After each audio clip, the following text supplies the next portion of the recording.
जिस समय महाभारत का युद्ध पूरा हो गया, उस समय कुरुक्षेत्र में योद्धाओं के शव बिखरे हुए पड़े थे। उन शवों के ढेर में घायल अवस्था में दुर्योधन पड़ा हुआ है। उससे मिलने के लिए उसका मित्र अश्वत्थामा आया। यदा मृदे कौरव संजयानाम वीरस्वतो वीर गतिम गतेषु ब्रकोदरा विद्य गदा विमरस भगनो रुदन्ने धृतराष्ट्रपुत्रे।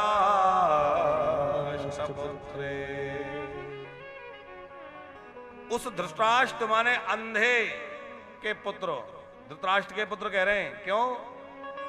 बोले मोह में अंधा था, उस मोह के कारण ही आज दुर्योधन की ये दुर्दशा भई। यदि अनीति नहीं की होती तो ये दशा नहीं भई होती। अनीति से धन होते हैं बरस 5 अरु 7, तुलसी 12 बरस में झड़ा मूड से जात। अनीति और अधर्म का कमाया हुआ धन 10-12 वर्ष तक तो खूब फलता है। उस समय तो लगेगा वाह, और बाद में रह जाएगी आह। इसलिए भैया भले ही थोड़ा मिले पर सुकून से खा सकें, हैं? आज हालत ये है, चाहे जैसे हो, धर्म से हो अधर्म से हो, नीति हो अनीति हो, कुछ भी हो आ जाए, लेकिन बाद में हमारी बड़ी विडंबना उसके कारण होती है। संतानें बिगड़ जाती हैं, बच्चे नालायक हो जाते हैं, घर में जो है मांस मदिरा खाने वाले बच्चे आ जाए, परिवार ऐसा हो जाए, बिगड़ जाए, बुद्धि खराब हो जाए, क्या करोगे उस धन का? है? इसलिए भैया धन में कमाने में बड़ी सावधानी, क्योंकि कुधान ना आएगा तो कुमति कर देगा। अब क्या हुआ, खास अपने भाई के ही बेटे तो थे पांडव धृतराष्ट्र के, लेकिन उसने उनके साथ अनीति की। और भाई के बेटों से अनीति की तो खुद का एक भी बेटा नहीं बचा, 100 के 100 चले गए। 99 मर चुके थे। दुर्योधन मृत्यु की कगार पर था। भीमसेन की गदा से उर्दंड टूट चुके थे, जंघाएं खंडित हो गईं। रो रहा था, अश्वत्थामा मिलने आया, हम हार गए, बहुत बुरा हुआ। अरे बुरा तो होना ही था, इतना ही तुझे यदि हमदर्दी थी तो पहले सच्चे रास्ता दिखाता कि इस अन्याय के रास्ते पे मत चलो। लेकिन बड़ी बात यह है कि अभी भी अश्वत्थामा ये नहीं कह रहा कि अब तो राम नाम ले, मैं तेरे शत्रुओं को मार के तुझे अंतिम भेंट प्रदान करूंगा। और मारने के लिए गया और सोते हुए पांडव समझ के उनके बच्चों के ही सर काट के ले आया। दुर्योधन ने कहा भाव रही है पांडवों के सने के उनके बेटों के। रोते रोते दुर्योधन के प्राण निकल गए। अश्वत्थामा भी बच्चों की हत्या के कारण लज्जित हो चुका था, निस्तेज हो गया था। उधर जब द्रौपदी ने अपने पुत्रों की यह दशा देखी कि सर कट चुके थे, 5-5 बेटे मरे हुए पड़े हैं, बहुत रोई द्रौपदी। माता शिशूनां निधनं सुतानां शम्य घोरं परितप्यमाना तदा दुरद्वास कला कुलाक्षी तान् सांत्वयन्नाः किरीटमाली। द्रौपदी बहुत रोई, कृष्ण को पुकारा। पांडवों के साथ द्वारिकाधीश कृष्ण जब आए, अर्जुन ने प्रण किया कि जिसने इन बालकों की हत्या की है मैं उसको मारने के बाद ही अन्न जल ग्रहण करूंगा।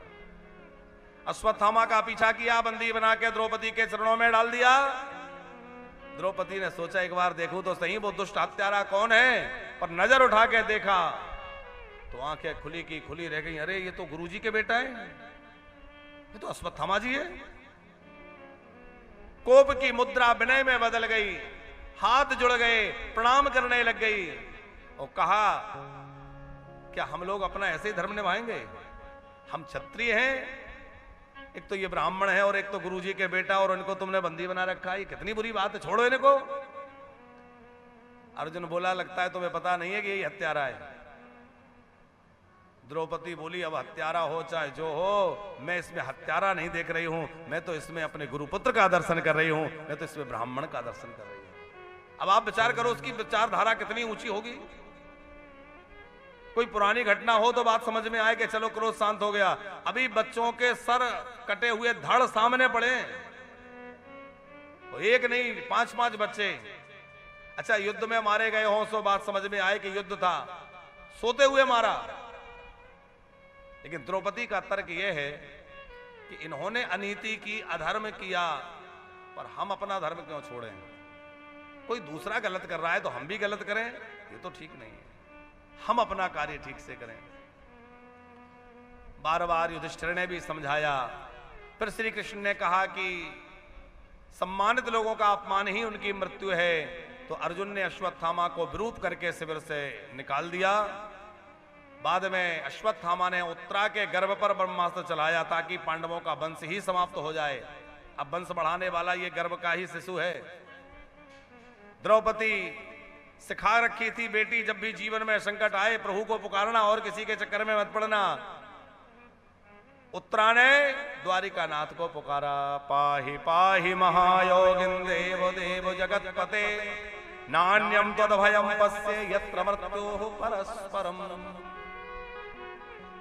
भगवान द्वारिकाधीश दौड़ कर आए, उत्तरा के गर्भ की रक्षा करी। छोटा सा रूप बना के भगवान उधर में चले गए, उत्तरा के गर्भ की रक्षा कर दी। उधर पांडवों की भी रक्षा की, पांडवों के ऊपर भी बाण छोड़े थे अश्वत्थामा ने। सब प्रकार से जब उपद्रव शांत हो गया, भगवान द्वारिकाधीश बार बार कहते, देखो भैया अब हम लोगों को बहुत समय हो गया, अब हम द्वारिका चले जाएं। पांडवों ने सोचा कि आखिर जाना तो पड़ेगा ही, इनको विदा कर दिया जाए। द्वारिकाधीश की विदाई हुई, कुंती मैया ने भी विदा कर दिया, विदा होकर चले गए। और रथ कुछ दूर पहुंचा था, भागती हुई कुंती मैया पीछे पीछे रथ के चल रही हैं। सेवक ने कहा, महाराज राजमाता कुंती रथ के पीछे भागती भई आ रही हैं। श्री कृष्ण ने रथ रुकवाया, नीचे उतरे, बुआ जी ये क्या नाटक है, अभी मैं आपसे विदा लेके आ रहा हूं, पीछे क्यों भाग रही हो? बोले कुछ कहना है। क्या कहना है, कहो। बोले आज जो कुछ कहूं बस सुनते रहना, कुछ बोलना मत। और इतनी प्यारी स्तुति कुंती मैया ने करी है, क्या कहना। कुंती का प्रेम, कुंती की भक्ति इससे प्रकट होती है, कैसी अनन्यता है। और कुंती की इस भक्ति का ही परिणाम है कि पग पग पे भगवान कुंती की रक्षा करते रहे, कुंती के पुत्रों की रक्षा करते रहे। नमस्ते नमस्ये पुरुषं त्वाद्याम ईश्वरां प्रकृते परां अलेक्षं सर्वभूतानां अंतर्बहिरवस्थिता। कृष्णाय वासुदेवाय देवकी नंदनाय च नंदगोपी कुमाराय गोविंदाय नमो नमः। 26 श्लोकों में कुंती मैया ने गजब की स्तुति भगवान की। और क्या दिव्य उद्गार दिए हैं प्रभु। अंदर भी आप बैठे हैं, बाहर भी आप हैं, अंतर बहिर अवस्थितम, लेकिन ना आप अंदर दिखते ना बाहर दिखते, गजब की माया है? मुझी में रह के मुझी से पर्दा है। एक भक्त ने बहुत प्यारा गाया है, एक लाइन गा देते हैं, अब ऐसे तो ज्यादा समय नहीं है। कि मुझी में रह कर मुझी से पर्दा, पर्दा हटाना जरूरी होगा, पर्दा हटाना जरूरी होगा। कई जन्मों से बुला रही हो, कई जन्मों से बुला रही हो, कोई तो रेसा जरूर होगा, कोई